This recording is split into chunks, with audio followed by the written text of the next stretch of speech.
Hey guys, I have tried to make this video several times and it just keeps getting really long and stretched out, so let me try to be brief. There will be a couple links below. As you all know, the National Defense Authorization Act is still pending, but it's probably going to be passed because it's the National Defense Authorization Act. Because if we don't pass that, the troops are going to starve and not have guns, and we got to declare war on America with it. It's the easiest way. It's probably going to pass. President said he's going to veto it. Maybe he will, maybe he won't.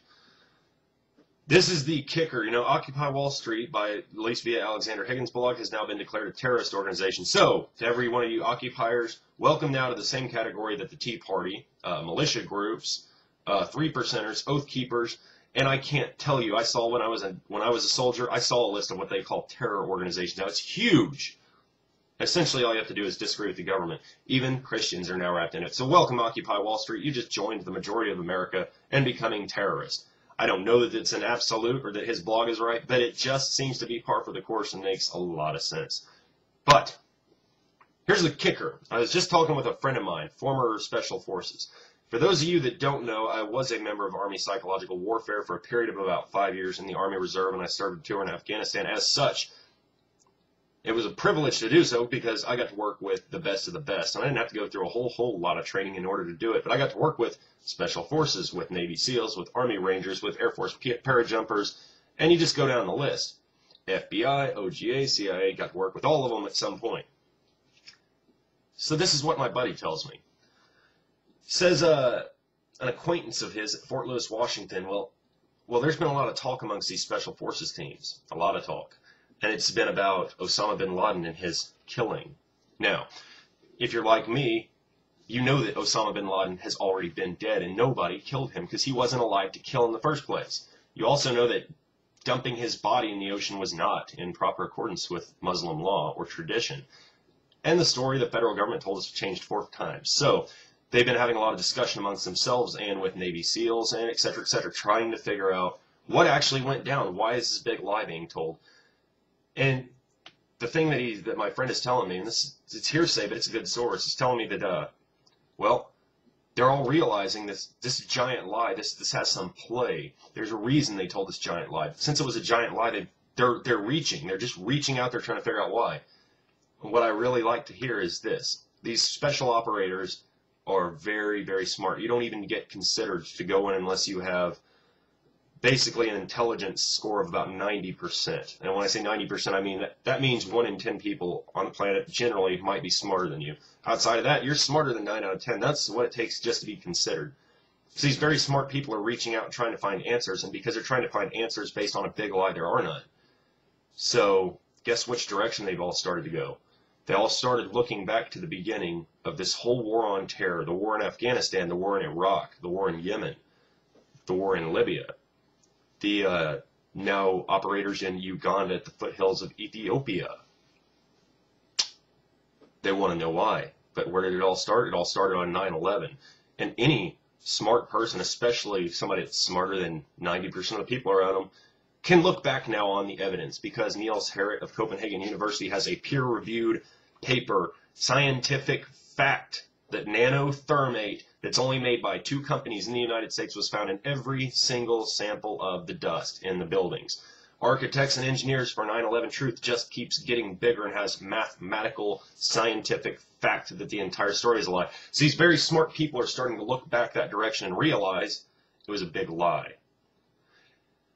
Now, I brought up the FEMA camps and Occupy Wall Street for a reason, because there is concern that the federal government's going to come out and try to round you up at some point if you disagree, lock you in a camp and do this same way Hitler and Stalin, and this has been done over and over and over again. It would just be history repeating itself. But one, if you have firearms, and if you're watching this channel, you probably do, are you going to go with them meekly, or are you going to open fire and empty the entire magazine, reload if possible, and keep emptying? Probably you're going to go with that because, hell, you don't have any option if you're about to be dragged off to a detention camp, right? They might kill you there. It's defense of your own life and freedom. You have every right to it. Even biblically, man comes into your house, kill that man. So you've got that. These special operators, the Special Forces, Special Operations was created by John F. Kennedy. John F. Kennedy, if you've listened to his speeches, knew something was up. He did talk about a grand conspiracy, and he did not say it was communism. He knew what was going on. John F. Kennedy created special forces, Navy SEALs, all these special operations units. So he also has a directive that goes from one team sergeant to the next to the next. Only the enlisted guys, not the officers. And that directive is simple. If the federal government goes rogue, every enlisted team sergeant, the man in charge, must have a plan. They must have a plan in place if the government goes rogue to deal with that situation. Special forces trains guerrillas and insurgents. And if they decide that the federal government's gone rogue, they're going to be all over this country training you and I how to fight back and restore our Constitution, I suppose, because obviously it's been gutted. So looking at that, it's like, well, the Army's probably not going to participate. And yeah, they got Northcom ready. They got 20,000 soldiers, but if they bring Northcom out, it's only 20,000 soldiers. Okay, sure, they can go into one city and cause trouble, but the second a single camera captures a picture of them killing a citizen in total violation of posse comitatus, it is game on. And I honestly don't think the federal government has any standing support really left. I honestly can see the whole country starting to just fracture under all the bullshit and the lies and the bad economy. You know, they're saying 8.6% unemployment now because they dumped a whole shitload of people off the unemployment rolls, not because they added any jobs. And they kind of did that right in our face. And, you know, Fast and Furious, it's not a conspiracy theory anymore that we deliberately sold firearms to Mexican drug cartels so that they could later use it as an agenda to take our weapon rights away to protect Mexico. And it's even coming to light that DEA is laundering drug money for the cartels. So for what, the third time in the last 30 years, the federal government's getting caught handling drug money? No big surprise.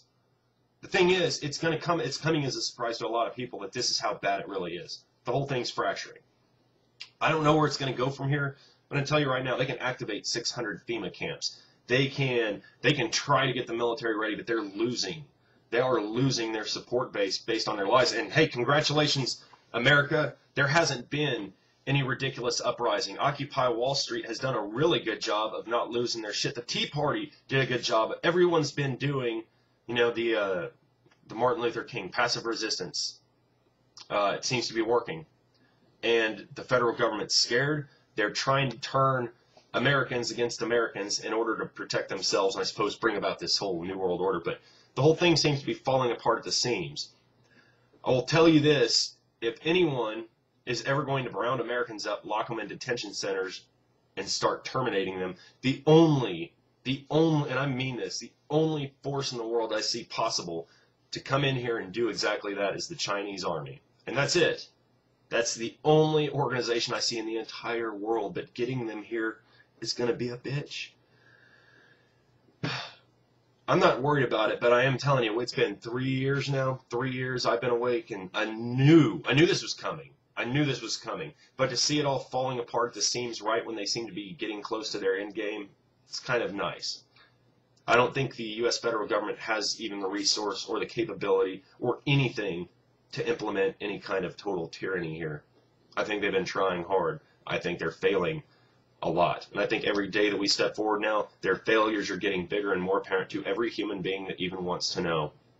So, I don't know what's going to happen. I really don't. But, you know, gold guns, getaway plan, as Gerald Celente always says. But I wouldn't be near any big cities at all. It's not the government I'm going to be worried about. It's going to be the gangsters.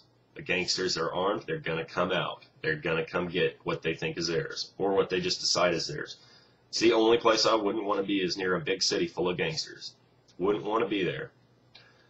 I don't know what's going to come of all of this, but I can tell you right now that when I'm hearing legitimate stories about, you know, some of the most elite operators raising some very, very big and important questions about our own government and the validity of the information it's providing and what they're really doing, the federal government has a major problem when that starts to happen. So I don't know where this is all going to go. I really don't, but we will find out. But I'll make one little prediction. My thought, if you see U.S. Army Northcom get marched out to start putting down the Occupy Wall Street protests, you know, when the federal government marched their army into Washington, D.C., it was legal because Washington, D.C. is a federal territory.